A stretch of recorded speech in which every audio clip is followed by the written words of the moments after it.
Welcome to the Do the Experts Classify the Mormon Church as a Cult video. The writer Wallace Stegner had the following to say: the tradition of the pioneer that is strong all through the West is a cult in Utah. All right, so what do Americans think about Mormons? Well, only about half of U.S. adults say that Mormonism is a Christian religion. And this is according to a 2012 Pew Research Center report. And in the report, when they were asked to volunteer the one word that best describes Mormons, the most common response from non-Mormons was cult. So that's interesting. The evangelical Christians and their marketing campaigns are really working. Only about half think that Mormons are Christian, and if they have to use one word to describe Mormons, it is cult. All right, a statement from Bruce R. McConkie, the apostle. Ignore, if you can, the endless array of anti-Mormon literature and avoid cults like a plague. Well, hopefully the Mormon Church is not a cult then, right? Okay, a statement here by Sidney Ahlstrom. He was a professor of religious history at Yale University. He said, one cannot even be sure if the object of our consideration, which is Mormonism, is a sect, a mystery cult, a new religion, a church, a people, a nation, or an American subculture. So we're not sure how to classify them. Maybe they are a mystery cult. Okay, Apostle James E. Talmage, Jesus the Christ book, 1915. Jesus established no formal organization, nor did he attempt to form a cult. Well, that's good that Jesus didn't form a cult. So if Jesus didn't start a church, then why did Joseph Smith? Interesting question. Jesus did not come to start a religion. He came to show us the love of God. That's what the picture here says.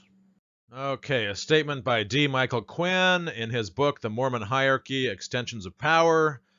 Quinn was a professor at BYU. He also received a PhD in history from Yale University. He says, LDS leaders from the mid-1960s on encouraged popular adoration of whatever man filled the office of church president. That's the Mormon church president or the prophet. In the secular world of politics, this is called the cult of personality. So a person similar to Joseph Stalin here in this propaganda picture, somebody like that, a cult of personality, and maybe you could put Joseph Smith in that category, and the current president and the current prophet.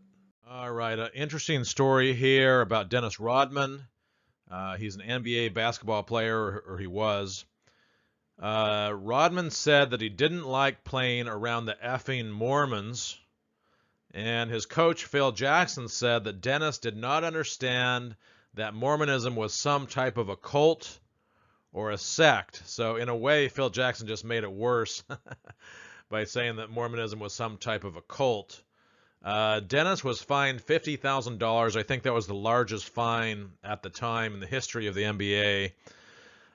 This is just an interesting story, and not that Rodman or Jackson is any type of a cult expert. All right, it's interesting to note that Bruce R. McConkie called the Mormon polygamous cults. So let's read this real quick. And as to the cults, they are the gate to hell. Members of the church who espouse the cultish practice of plural marriage, for instance, are adulterers, and adulterers are damned. Well, up until the time of Wilford Woodruff, the mainstream Mormon church was a polygamous church. And they even said you had to practice polygamy to get into heaven. But now, at Bruce R. McConkie's time, if you practice plural marriage, you are involved in a cult, and you are an adulterer, and you will be damned. So that's interesting. Bruce R. McConkie does not like people calling the mainstream Mormon church a cult, but it's fine for him to do for the fundamentalists. All right, a funny little line from the Book of Mormon musical.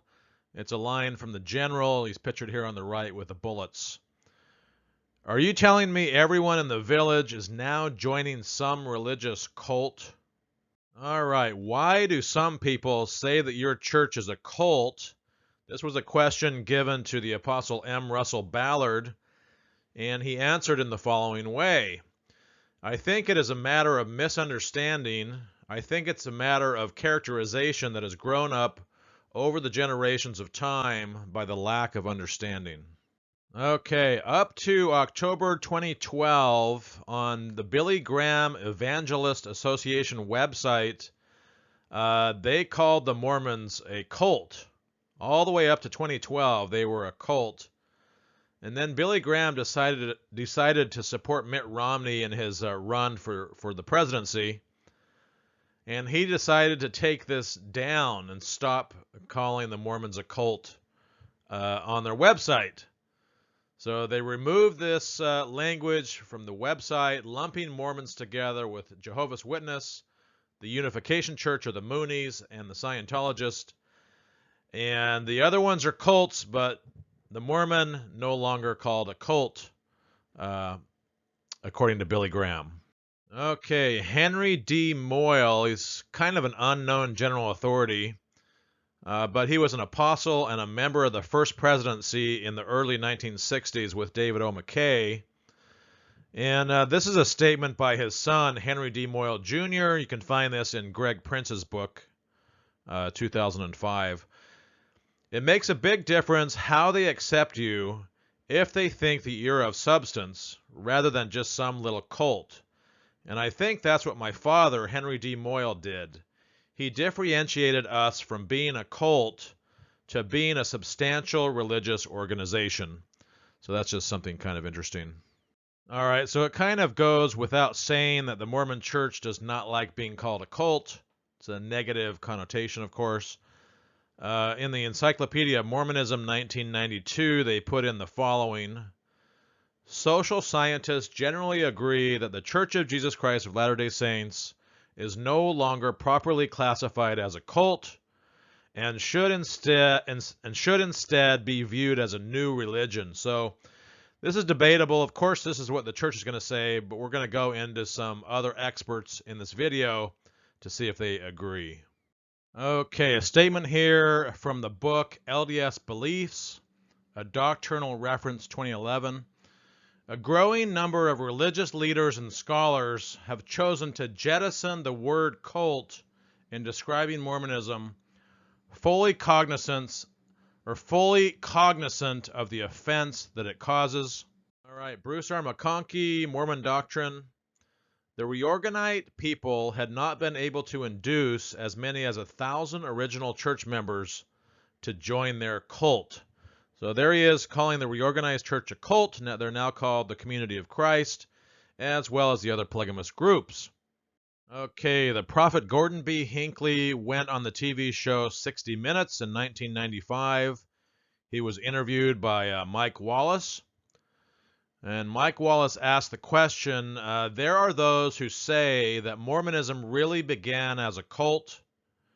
You don't like to hear that. And President Hinckley said, I don't know what that means, really.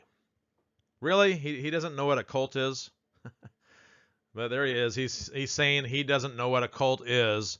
But if it has negative connotations, I don't accept it as applying to this church.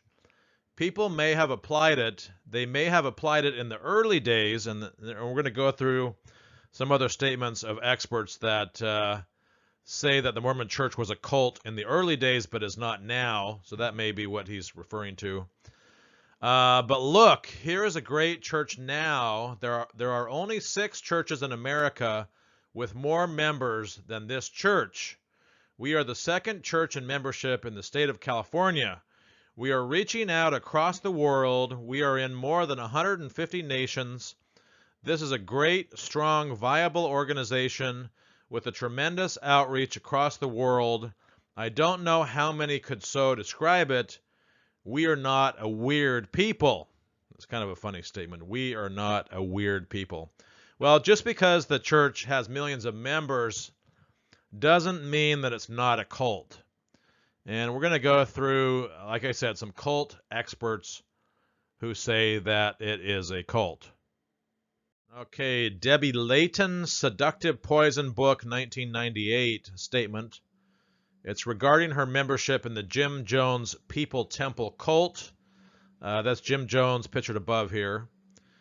She said, when we consider staying in a group because we cannot bear the loss, disappointment, and sorrow that our leaving will cause for ourselves and those we have come to love, we are in a cult. And when you leave the Mormon church, it's similar. It's a big loss. It's a disappointment and a sorrow, both for yourself and for your family. And so probably according to this definition, the Mormons are in a cult. And this is how Diane Hamilton defines a cult. She says, a cult is any group that won't let you leave with your dignity intact. So you can go onto a podcast entitled Mormon Stories. They're also on YouTube. Look up people who have been excommunicated from the church. People like John DeLynn, Jeremy Runnels. There's a number of others. Listen to their stories and decide for yourself if the church let them leave with their dignity intact. I think you'll be able to answer the question that they took their dignity away. Okay, the self-proclaimed cult expert Walter Martin. He is an evangelical Christian author and minister. He's probably not the greatest cult expert. He does have a pretty good book entitled The Kingdom of the Cults, where he goes through quite a few different religions, which he calls cults. Mormonism is one of those. This statement is from The Rise of the Cults, 1955. Of all the major cults extant in the melting pot of religions called American, none is more subtle or dangerous to the unwary soul than the Mormons. He also calls Mormonism a menace. Okay, Lyndon Lamborn, he came out with a book entitled Standing for Something More, The Excommunication of Lyndon Lamborn. And he's another one that probably left without his dignity intact. I think he'd agree with that statement. He was a leader in the church. He's a pretty smart guy. He's an aerospace engineer and a professor of mathematics at Mesa Community College in Arizona. He also went on the Ex-Mormon Foundation conference. He gave a talk there. This statement from his book, he says, Mormonism as currently implemented qualifies as a mind control society and a very efficient one. So he's kind of pissed off because he's a pretty smart guy, a professor of mathematics, and he got duped by the Mormon church into believing that everything they said was true. So he's a little bit pissed off. So is Mormonism a destructive cult or not? This question is under constant debate among the members, especially disaffected members and non-members. It all depends on the definition of a destructive cult. Okay, Jeremy T. Runnels, another guy who got excommunicated from the church. In his popular book or PDF online, A Letter to a CES Director, came out in April 2013. This statement here is from page 79. Jeremy is a certified growth marketer with over 15 years of extensive knowledge and experience in digital marketing, digital analytics, conversion optimization, and personalization and strategy.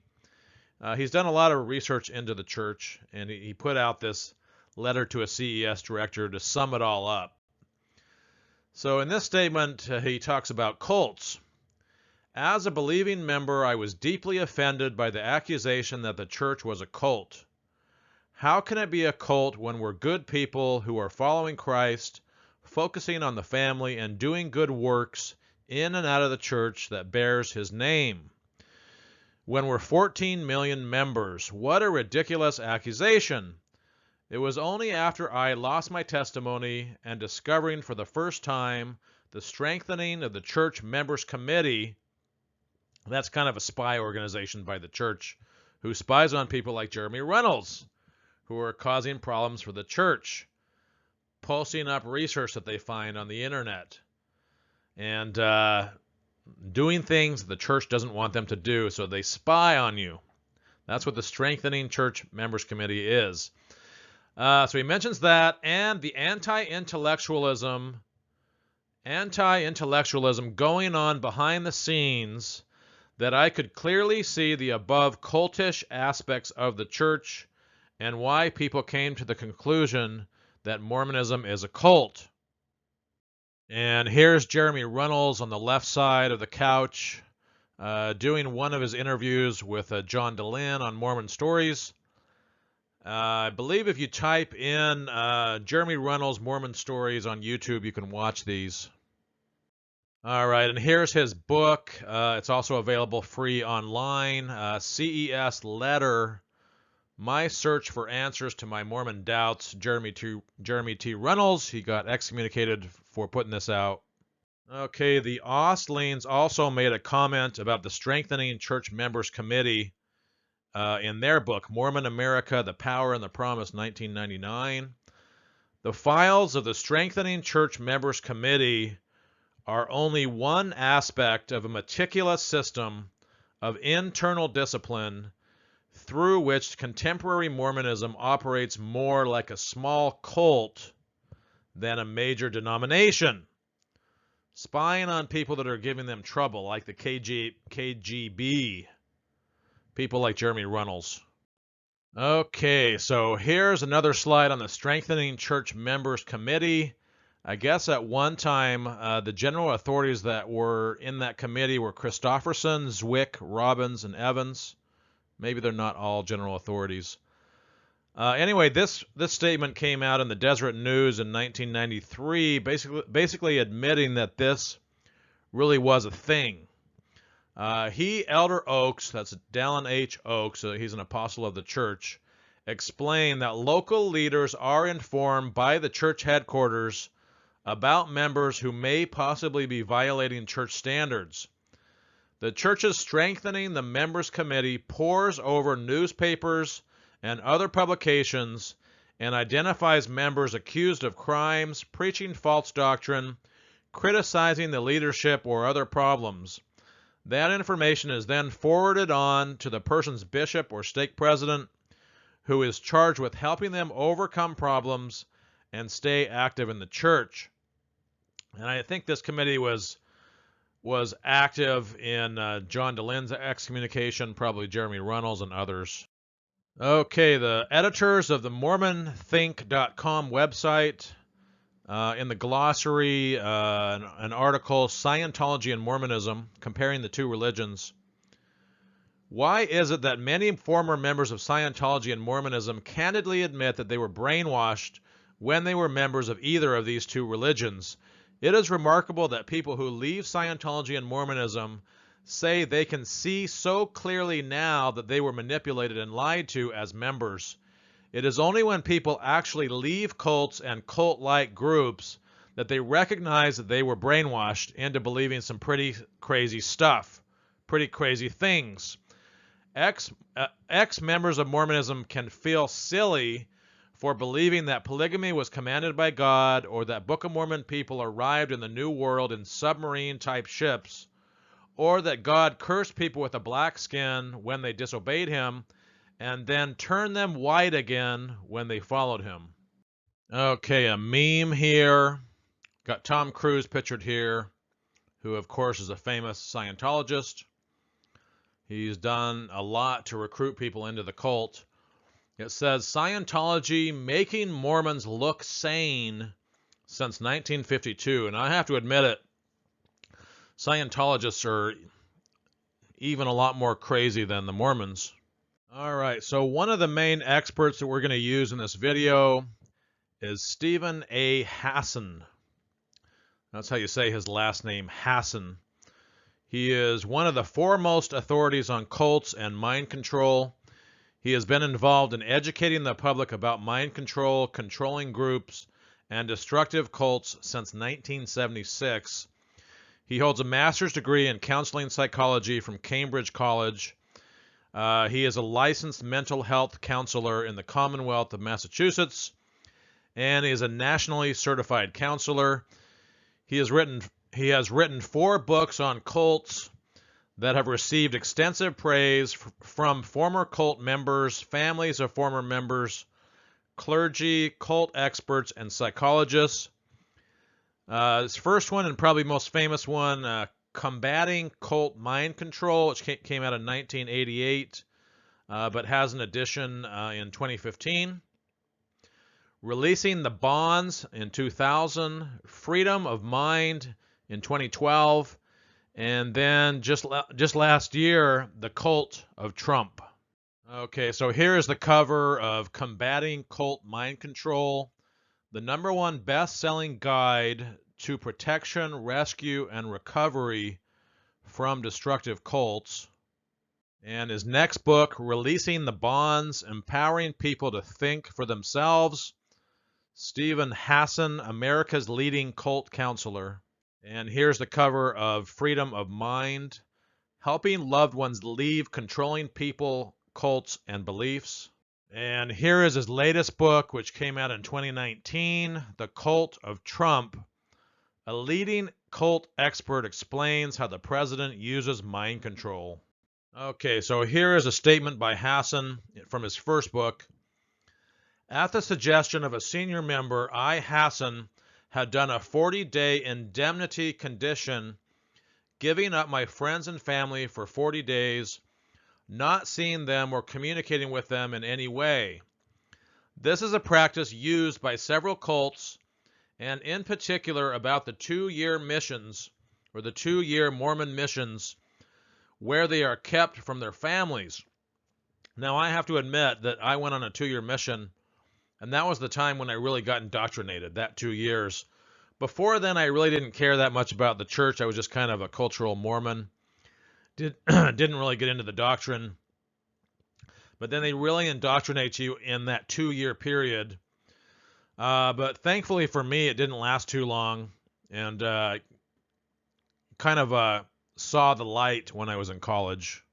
Okay, also from Hassan's first book, Combating Cult Mind Control, he says, until the conference, which was the ex-MormonFoundation.org 2008 conference, I, Hassan, was not clear on just how much the mainstream organization or the Mormon Church was problematic. The talk that I heard at that conference given by Ken Clark, he's pictured above on the left, who was a former LDS CES Institute director for 27 years, entitled Lying for the Lord, Deception as a Management Tool of the LDS Church, was an eye-opener for me. And you can watch that talk on YouTube. Just type in that title and Ken Clark and ex-Mormon Foundation. Hassan also recommends the following: Richard Packham's 2013 talk, Truth Will Prevail, all about proof, evidence, fallacies, and lies. That was also from the ex-Mormon Foundation conference, and you can watch that on YouTube as well. All right, another statement by Hassan. Like Sun Young Moon, or the Moonies, and L. Ron Hubbard from Scientology, Joseph Smith was convicted of fraud before he founded the Mormons. That's interesting.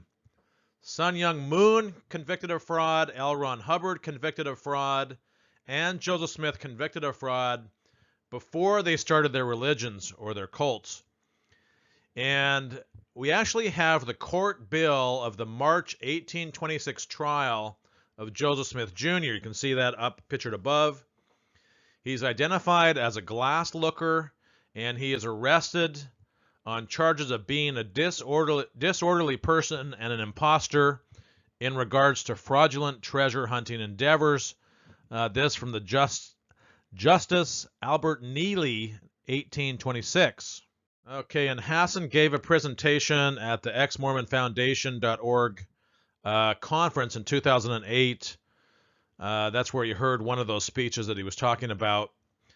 His presentation is called Releasing the Bonds, Empowering People to Think for Themselves. It's like a 15-part series on YouTube that you can watch. But Hassan mentions the 8 criteria of brainwashing in the book Thought Reform and the Psychology of Totalism, a study of brainwashing in China by Robert J. Lifton in 1961. So in that book, there is 8 criteria of brainwashing. And he says the Moonies implemented these 8 criteria, and I can assure you that the Mormon organization does all of them too. All 8 criteria in that book, the Mormon organization does all of them too. And here is the cover of that book, Thought Reform and the Psychology of Totalism, a study of brainwashing in China. And Hassan bases quite a bit of his work off of the work of Robert J. Lifton, but then he expanded it quite a bit as well. Okay, so from that same presentation at the exmormonfoundation.org conference, people were wondering if he thought the Mormon Church was a cult.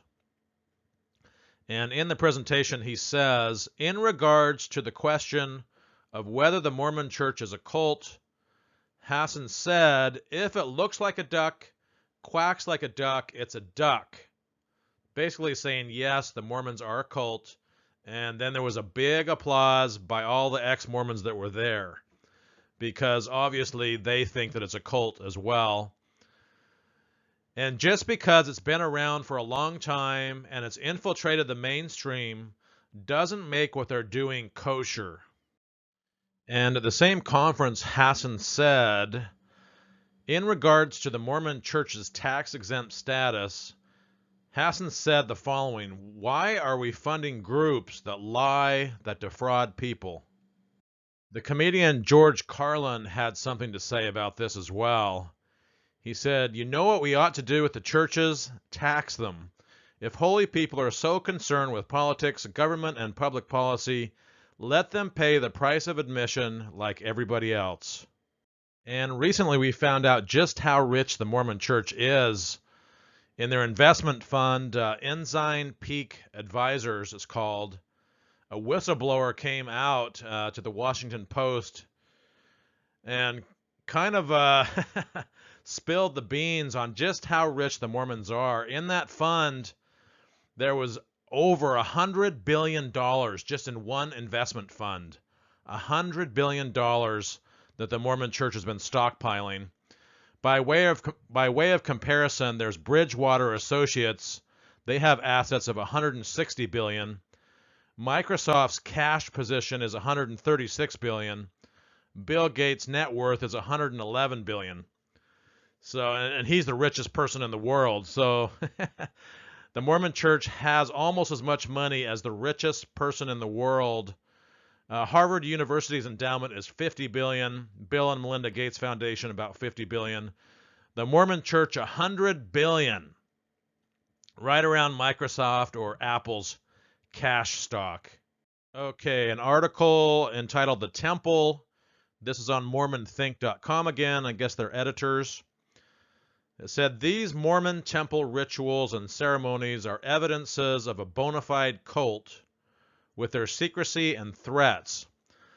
So he's probably talking about the threats before 1990, and that's when I went through. You would signify different ways in which life could be taken by drawing your thumb across your throat or across your stomach, that your guts would pour out if you were to reveal what went on in the temple. So that's pretty cult-ish. I'm not sure what the threats are in there now. I'd have to go look. But then he goes on. He says, there is absolutely no other definition of them, no way to explain them other than as cult practices. How does the Mormon Church get old Mormon men and women to believe it is a sacred ordinance to touch your naked body under a sheet with little dabs of water, then oil, while you sit in a small cubicle? And that's what happened when I went through as well. You were naked under a sheet, and they would dab different parts of your body with water and oil. You know, luckily they don't touch your genitals. I'm not sure if they touched the women's breast. I would have to look that up. I think they did at one time in the past. Okay, so from the same article, MormonThink.com, editor's comments. However, the temple endowment ceremony seems so foreign to the nice, friendly worship services that we attend every Sunday in the LDS chapels. The temple ceremony seems almost pagan in its nature. It's like a ritual that we would expect the Druids to practice. Very few members are really spiritually uplifted when they first go through the temple to take out their endowments. Yeah, it wasn't really spiritually uplifting for me. And then they say most feel confused, shocked, and not quite sure what to make of their experience. That is true. It was definitely confusing and kind of shocking. It's weird. It's pretty weird stuff if you've never been through anything like it before. So they weren't sure what to make of their experience in what is supposed to be one of the holiest places on earth, one of the holiest places. We were always offended when members of other churches referred to our church as a cult.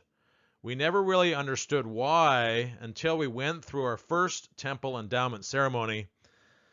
And if you go to YouTube, there's a guy named New Name Noah, and he snuck in a camera and an audio recorder into the temple ceremonies, and he's recorded everything. You can go watch all that on YouTube. Search for New Name Noah. And here's a picture with people kind of gathered in a half circle, and you can kind of see what the temple clothing is like. All right, the historian Fawn M. Brody, No Man Knows My History book, famous Mormon book. Fawn was a professor of history at UCLA. She earned a Master's of Arts degree in English from the University of Chicago and has written 5 biographies, one on the prophet Joseph Smith, of course, No Man Knows My History.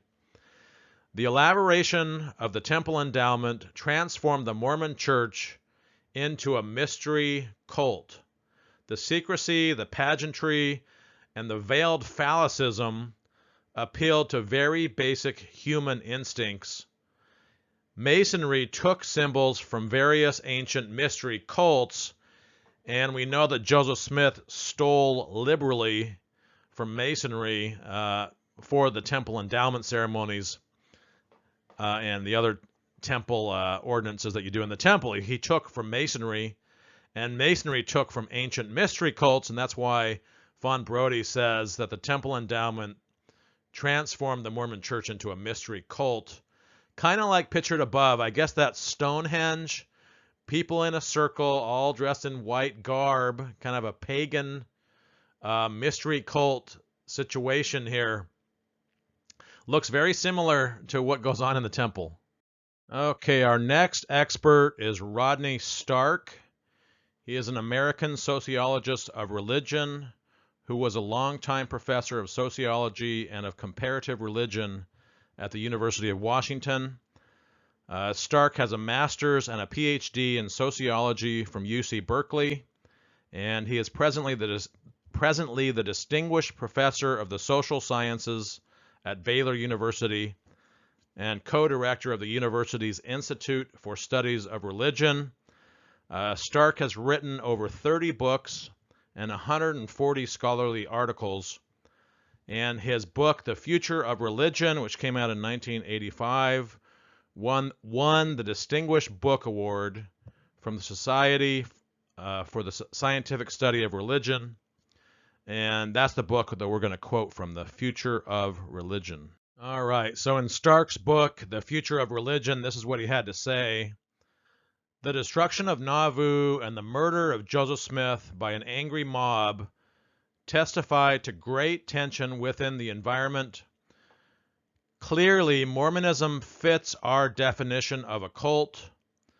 Deviant aspects of Mormon history and doctrine are not emphasized in its recruitment appeals.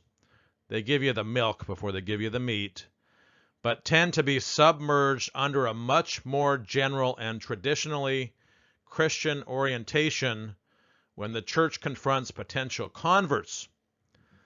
So when they first talk to you, a potential convert, they try to appear as a traditional Christian religion. Okay, the Online Cult Awareness and Information Center, started by Jan Groenveld in 1990. It lists Mormonism as a cult. Jan spent 15 years in the LDS Church and the Jehovah's Witnesses, so she was in 2 different cults. Uh, you can find this list at culthelp.info. Okay, our next cult expert is Alexandra Stein. She is a cult survivor, a social psychologist, and a renowned expert on cults and totalitarianism. She draws on her 25 years of study and research to explain how almost anybody, given the right set of circumstances, can be radically manipulated.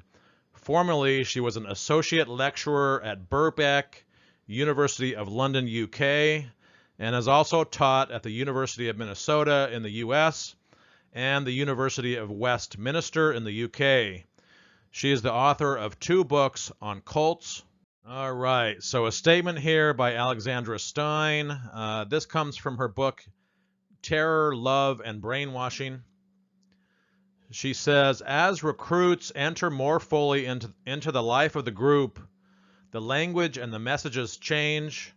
In Mormon recruiting practices, telling new recruits one thing and consolidated followers another is justified as the need to give milk before meat to the new believers. New recruits are seen as babies. They are not ready yet for the hard stuff. Mormons refer to this as lying for the Lord. And this is the cover of that book. It came out in 2017. Terror, Love, and Brainwashing, Attachment in Cults and Totalitarian Systems. So from this same book, she makes another statement. One thing that a lot of cults have is the buddy system. And when you're on your Mormon mission, they actually use this buddy system, only when you're on your mission, so for about 2 years. But that is a common practice of cults. So Alexandra Stein says the following. Young Mormon missionaries are always assigned a companion, formerly unknown to them. This chaperoning system serves 2 functions. It keeps the follower and the buddy, or you could say the greenie and the senior companion, from ever being alone and thus having some autonomy to, for example, contact former friends or family, or simply to have a quiet time in which to reflect. Or what is also common is one missionary will sneak off and have a date with a girl, or make out with a girl, or have sex with a girl, so your companion is always supposed to watch you. The buddy also monitors the follower's behavior and provides a model, this is a senior companion, and a model and guidance about the new group norms the follower is to observe, or you could say the mission rules that they are to observe. Okay, our next expert is Bonnie Ziman. She has a master's in education and was a licensed psychotherapist for over 20 years. She is the author of 5 books related to recovery from the negative after effects of being subjected to manipulation, control, exploitation, and abuse in high control groups. So rather than saying cult, in this description they say high control groups, like Mormonism. All right, so this statement is from Bonnie's book, Cracking the Cult Code for Therapists. Came out in 2017. The behavior of cults follow fairly predictable patterns that can be identified across the large spectrum of cultic groups such as Scientology, the Mormons, Moonies, the J-Dubs, the Children of God, etc. So there you see she labels the Mormons as a cultic group. And then she also, Bonnie also calls former Mormons cult victims.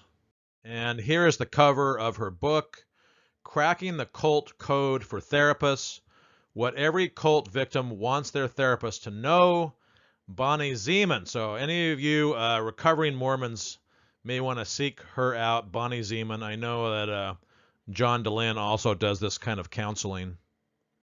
Okay, so from the same book, The Cult Code for Therapists, in talking about Mormons, the author says, some who leave cults are so distressed by the ruthless and merciless ostracism that they take their own lives. A lot of gay and lesbian people in the Mormon Church take their own lives, a lot higher than the average or what's normal.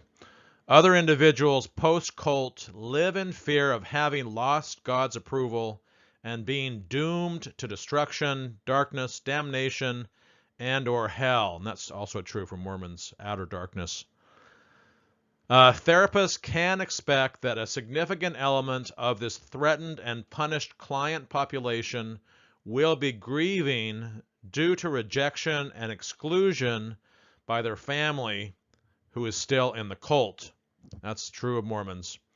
And many will be sad, angry, despondent, hopeless, perhaps even experiencing dissociative symptoms or suicidal ideation. Yep, that's not that uncommon when people leave the Mormon Church, especially if you're one of the vulnerable population, and we'll go into some more of who that is. Some will also doubt their choice to leave the cult, wondering if they made the right decision and considering going back solely to reunite with the family. And this is pretty much what it's like when you leave the Mormon Church. You are the black sheep of the family, and all the cult members are wondering what the heck happened to you. How could you turn your back on the truth, on God, on the prophet, and whatnot? Luckily, I got out all my brothers and sisters except for one, and there's 5 of us. I didn't do it, but I just was kind of the model and the first example as the oldest child. But my parents are still in it, and one sister. All right, this is a story taken from the book Leaving the Saints: How I Lost the Mormons and Found My Faith, which came out in 2006. It was written by the ex-Mormon Martha Beck, who was the child of the Mormon scholar Hugh Nibley. She claims that Hugh Nibley molested her while she was growing up. Not sure if that's true or not. I haven't investigated that much. But this story is also in Bonnie's book, Cracking the Cult Code for Therapists. So Bonnie inserts the following story in her book by ex-Mormon Martha Beck. As far as the LDS are concerned, I've already committed the only sin worse than murder, which is apostasy. She left the church. Cold-blooded killers stand a chance of being forgiven by God, provided they undergo some form of execution that involves spilling blood. That's what Brigham Young taught, blood atonement. This is why at the time of this writing in 2003, Utah still practices death by firing squad. That's true. Not sure if in 2020 if that's still true, because a firing squad, the bullet goes through you and spills your blood. That's kind of a remnant of those teachings of Brigham Young on blood atonement, which were pretty gruesome. But we apostates are beyond help. After our death, no matter how bloody they may be, we get a one-way trip to outer darkness. So that may or may not be true. Some Mormon leaders have claimed that for apostates. I think even Joseph Smith and Brigham Young. I made a video on Mormon hell, sons of perdition, and outer darkness, and I go into that issue in that video in more depth about whether or not apostates really go to outer darkness. Basically, the short answer is some Mormon leaders said yes. This is the Mormon equivalent of hell. It's outer darkness. An endless emptiness, a cold, hopeless void that, come to think of it, sounds kind of like my childhood. That's Martha Beck. So emptiness and cold and hopeless is probably how she felt being molested by Hugh Nibley. And here's the cover of her book, Leaving the Saints: How I Lost the Mormons and Found My Faith. What I like about this book is she talks about getting your individuality back, getting your authentic self back. And I think that's very important for post-Mormons, to find your post-Mormon self, your true self, your authentic self. All right, so in Bonnie's book again, she says, there is no easy way to recover from these cruel cult retributions. People who leave cults may be permanently separated from their children, their spouses, and their parents. That's true, and it's true of Mormonism. Not all families do it, but enough do it to make it a real problem, and people really have to seek out therapists to get over that kind of stuff. Okay, so this statement is from Thomas F. O'Dea, sociologist of religion. He's a PhD from Harvard University. I found this in a Dialogue, a Journal of Mormon Thought article, which you can see here. O'Dea's book was called The Mormons. It's a very good book. I think it was written in the 1950s. I think this statement is from that book. And it says, the Latter-day Saints have gone through a transition from cult to established sect and may be continuing toward denominational status. So this sociologist thinks that in the beginning, with Joseph Smith, etc., they were a cult, but later on kind of grew out of it. All right, back to MormonThink.com under the tithing and extreme teaching section. It says, if an organization like the Moonies said that they require their members to pay their organization 10% of their income before paying their legal obligations like rent, mortgage, groceries, car repair bills, etc., people would label that extreme and cult-like. Yes, and the Moonies have definitely been labeled as a cult. That was the group that Stephen Hassan was in, and he definitely says it was a cult. Anyway, likewise, if members of a similar organization, for example, the Mormons, were conditioned to believe that it is better to give to the organization and have your children go hungry or without necessities like shoes, most rational people would be alarmed and also consider that teaching of a cult. And the Mormons have taught that, and I'm going to show you on the next slide. Okay, so here's the statement, December 2012, the Ensign magazine. It's a magazine put out by the church. If paying tithing means that you can't pay for water or electricity, pay tithing. If paying tithing means that you can't pay for rent, pay tithing. Even if paying tithing means that you don't have enough money to feed your family, pay tithing. That's a pretty crazy statement. Then in 2012, Reuters investigation said the LDS Church is likely worth $40 billion today. That was in 2012.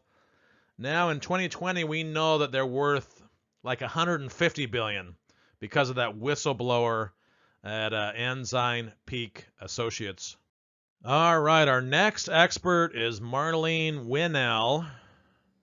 She has a PhD in Human Development and Family Studies from Penn State University and is a licensed psychologist. Marlene's book is called Leaving the Fold, A Guide for Former Fundamentalists and Others Leaving Their Religion, which came out in 1993. And according to Marlene, she says the Mormon Church has cult-like qualities. And here is the cover of Marlene's book. All right, our next expert is Luna Lindsay. She spent a lot of time writing a book entitled Recovering Agency, Lifting the Veil of Mormon Mind Control. And what she did is read a lot of other cult experts and kind of compiled a lot of information in this book about what cult experts say about Mormonism. It came out in 2014. And she says, one of the things in the book, she says, any Mormon reading about the Society of Divine Love would be quick to call it a cult. I'm not sure who that is. But he will probably have a hard time seeing his own subservience to a manipulative system, like a Mormon who's inside. All right, so Luna makes a good point here about the early church. She says, in the church's early history, Mormons were participants both in perpetuating and being victimized by extreme acts, including unconventional sexual practices. Yes, Joseph Smith had like 35 wives as young as 14. Confidence games or con artist types of games, communal living, mass migration, establishment of a theocracy, and that went full force when Brigham Young got to Utah, destruction of a printing press, massacres and religious assassinations. Indeed, if actions of the early saints were news headlines today, Mormons would be unequivocally labeled a cult by just about everyone. That is totally true in my opinion. And here is Luna Lindsay's book, Recovering Agency, because you can't really be a free agent or have your free agency if you have bad information. If you're believing lies and false information, your agency is compromised. You need to have correct information to base your choices on. The subtitle, Lifting the Veil of Mormon Mind Control. All right, so another statement here by Luna. So what about now? On the surface, there seems little chance that Mormonism will fall back to the fringes of yesteryear. The mainstreaming approach garners respect and brings in new members. Nevertheless, the level of control exerted by the modern church could, in theory, lead once again to extremes, like maybe people reintroducing polygamy and marrying people as young as 14, similar to what Warren Jeffs did. He was the prophet of the fundamentalist Latter-day Saints. He's now in prison. He had a bride as young as 12 years old, and that's pictured here above. Pretty sickening. So here is a picture representing the mainstreaming. I think I see Glenn Beck, John Huntsman, Mitt Romney. I don't know who some of these other people are. The Osmonds, Donnie and Marie Osmond. Maybe you'll know more of the people on here, but churches kind of tried to go mainstream. They're trying to become more like a traditional Christian church. Okay, so in the same book here, Mormonism puts people into a submissive and gullible state where they may be vulnerable to more extreme manipulators. So yeah, you're definitely supposed to be submissive to the leaders. You do not speak ill of the Lord's anointed. You are to be submissive, and this is actually an idea that's in the Bible. Hebrews 13:17. Obey those who rule over you, like the Mormon general authorities, and be submissive, for they watch out for your souls. All right, so from the same book, the church regularly tears down individual identity and replaces it with the clone of a perfect church member. And I remember that growing up very clearly. People trying to be perfect church members and failing all the time, but they like to put on a good front when they're at church. This is a fundamental aspect of mind control, and it is not without cost. Self-esteem is a casualty because you can only esteem your authentic self, not a pseudo-self created by an outside ideology. That is true. Stephen Hassan talks about that as well. All right, so then Luna kind of makes a list here of particularly vulnerable people in the Mormon church. And she says they are the socially awkward, that was kind of me, gay or transgender, exceedingly curious or scientific minded, that was me, neurodiverse individuals with bipolar disorder, autism and Asperger's syndrome, anxiety disorders, eccentrics, that was me, certain types of artists and creative people, free thinkers and intellectuals, that's me, nonconformists and free spirits, that's me, single parents, divorced people, feminists, liberals, those who are uncomfortable with restrictive gender roles, converts, people from diverse racial and ethnic backgrounds, and unorthodox thinkers. That's me. Okay, our next expert is John D. Goldhammer. He has a PhD in depth psychology, I'm not sure what that is, and group dynamics, and a master's degree in counseling psychology. He also has a BS degree in financial accounting. He teaches at Marylhurst University in Oregon. Marylhurst. He also has a private practice where he counsels former members of destructive groups. All right, so Goldhammer's book is entitled Under the Influence, The Destructive Effects of Group Dynamics. And he says, the Mormon Church controls access to temple space, even excluding many of their own members from certain rituals reserved for those in positions of authority and privilege. That's true. If you're not in good standing in the church, you cannot go to your son or daughter's wedding in the temple marriage. And then I talked a little bit in my other video about the second anointing in the last video I made. And that is an ordinance that basically seals you to become a god. And that is definitely given to people who are in authority and have privilege. All totalistically organized groups, whether religious, business, or political, have restricted places reserved for those with special status. Okay, the Mormon historian Jan Ships, in her book Mormonism, The Story of a New Religious Tradition, 1985, she classifies the Mormon Church as a cult in its early days. So this is kind of a common theme. A lot of cult experts and Mormon historians classify the early Mormon Church as a cult that kind of moved out of it.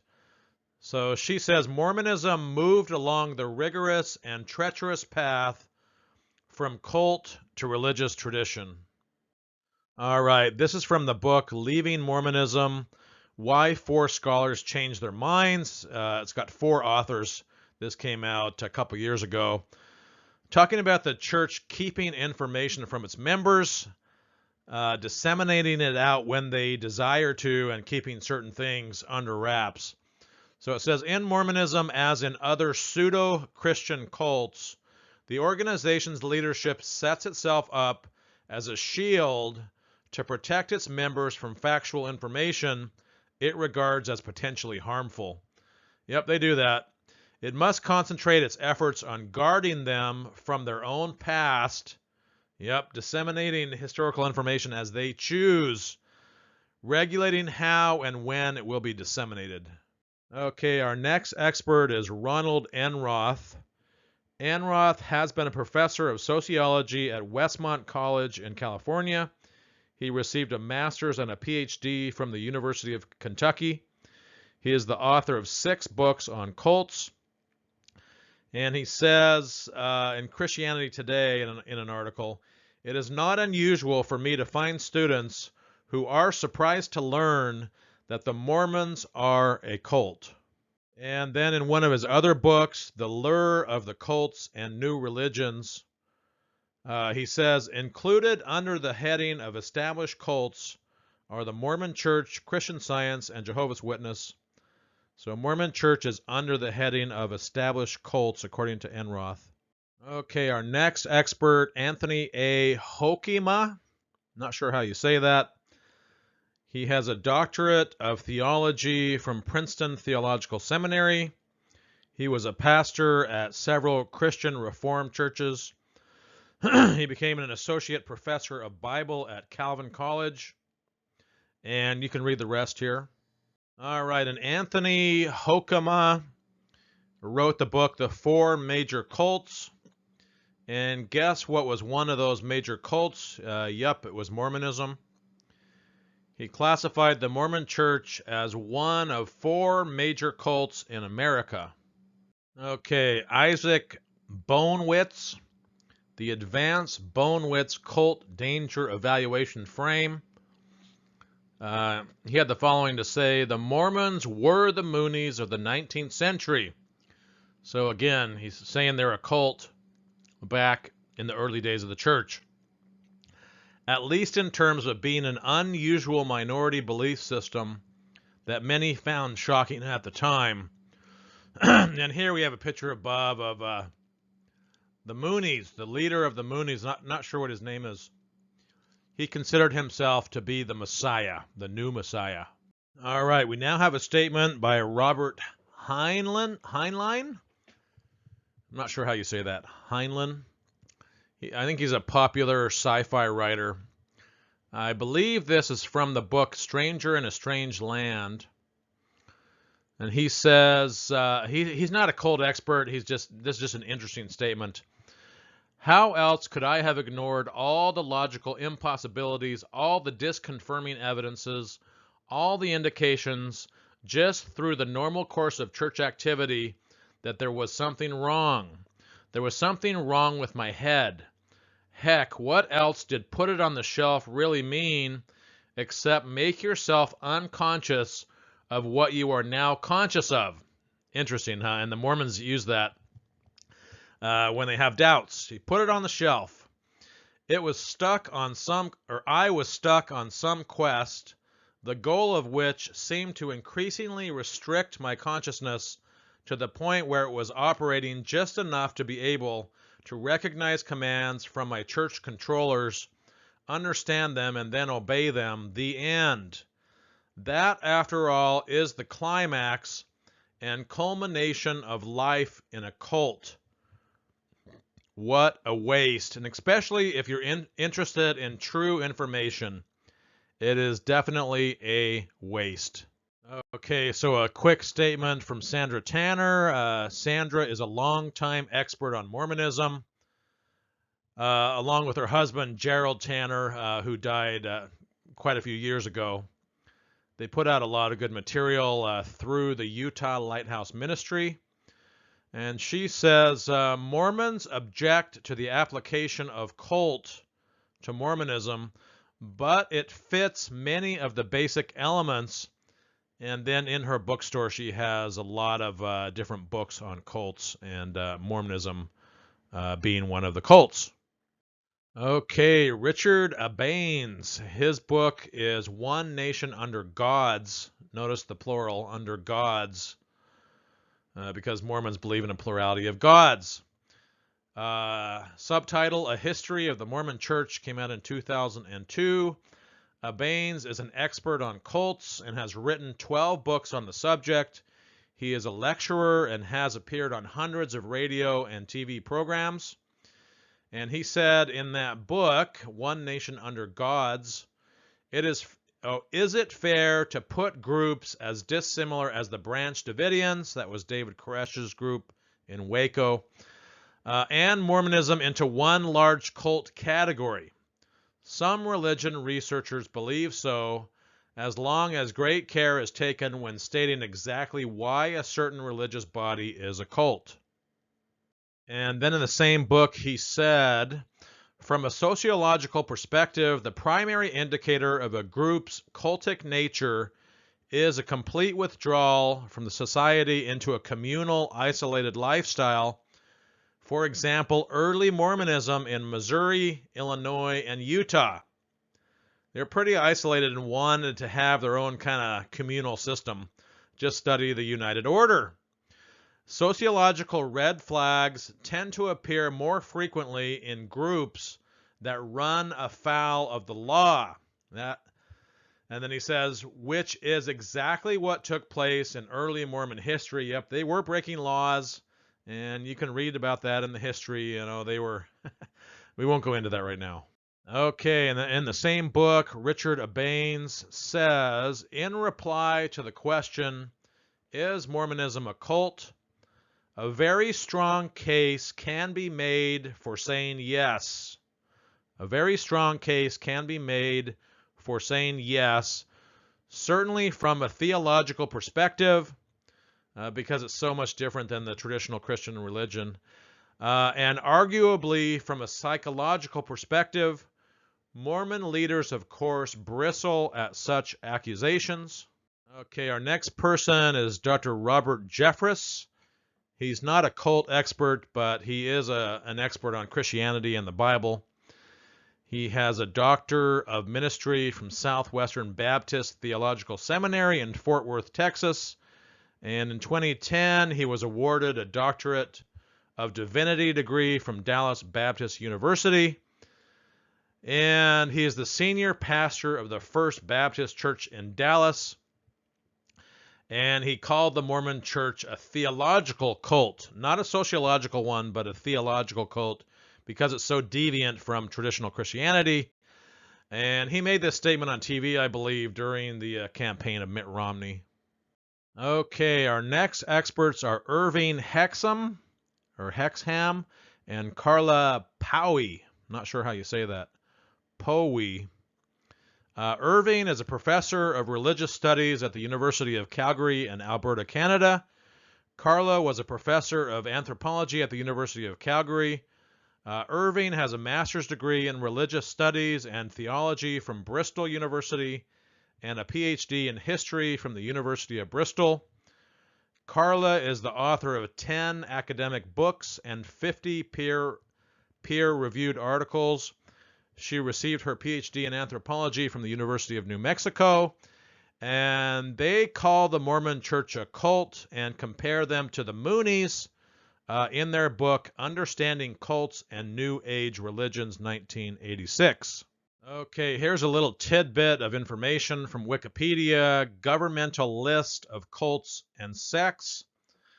In 2009, the Russian Ministry of Justice set up a council which it named the Council of Experts Conducting State Religious Studies Expert Analysis. Weird name, probably a weird translation. The new council listed 80 large sects,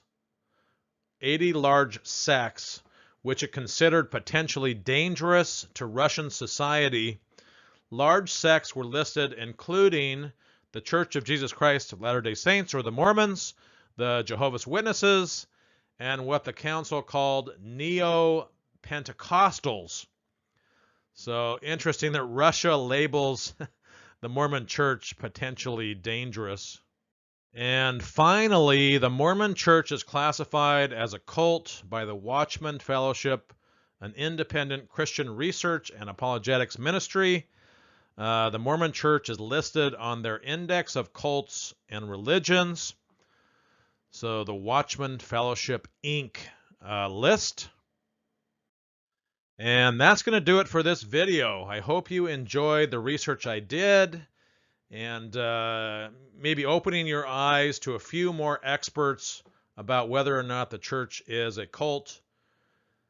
And that's going to do it, and I thank you for watching the Do Experts Classify the Mormon Church as a Cult video.